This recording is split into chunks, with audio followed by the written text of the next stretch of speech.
daleen ak jaamu mbokki internet yi safoo di seetaan Buzz M TV. Cheikh Bara Ndiaye daal dinay def ay révélation jëm si élection présidentielle yu 2024 ki nga xam ne nag tamit moo di Guy Marius Sagna ak ki nga xam ne moo di Maître Ngagne Demba Touré ñoom ñaar nag ñoo bokk lu ñuy wax mooy que ne nag kii di Guy Marius Sagna li muy wax mooy nag dañuy sàkku ñu bàyyi kii di Bassirou Diomaye Faye nu mu gën a gaawee waaw nañ ko bàyyi te lépp lu ko dal nag loxo Macky Sall génnu si fële sa kaso ba mu nekk. Ngagne Demba Touré tamit lu ni mel lay sàkku moom Bassirou Diomaye Faye droit daf ko mooy nag ñu libéré ko avant le début de la campagne maanaam bala ñoo àgg si campagne électorale yi daal dañoo war a libéré kii di Bassirou Diomaye Faye mu dem campagne yi comme yeneen ay moroomi candidat am Maître Ngagne Demba Touré lu ni mel la daal di xamle. kii di Cheikh Bara Ndiaye nag def na ay révélation yu bëree bëri sax waaye nag liñ ciy tënk rek mooy que ne nag moom dafa jàpp ne deuxième tour warul mën a am si élection présidentielle yu 2024 yi kii di Amadou Ba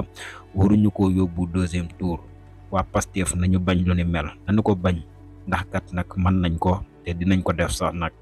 premier tour daal lañ war a duma kii di kii nga xam ne moo di Amadou Ba di xam ne tamit ne ay sàcc élection mënul nekk si benn côté tamit ndax kii di Amadou Ba dañ ko war a gagné si bureau yëpp gagné yu sori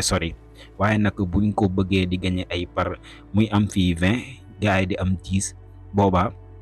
mën nañoo sàcc élection yi waaye nag nañ ko duma yu metti muy am si bureau yi ay 10 gars yi di am 40 50 boobaa moom mënuñoo fexe ba sàcc élection présidentielle yi 2024 yi ndax kat nag comme kii di Macky Sall ni mu defoon 2019. lu ne mel taxoon na sàcc gi dafay leer ndax kat moom da doon am par exemple di gagné fii ñi nga xam ne ñoo di kii di président Ousmane Sonko gagné kii di Idrissa Seck gagné su ko defee moom sàcc gi dafay yomb ndax dina am ay code yoo xam ne daal doo ko mën a comprendre ba bu amee 20 fii gars yi am 10 15 su boobaa pour mu sàcc élection yi dafay yomb loolu nag bu ñu ko may gars yi moom kii di Cheikh Bara Ndiaye lu ni mel la daal di xamle di wax ka ne nag ba léegi ñi nga xam ne ñoo di patriotes yi surtout waa diaspora bi nag nañuy yëngu bu baax a baax te jàpp si campagne yi élection présidentielle 2024 yi ki nga xam ne moo di Bassirou Diomaye Faye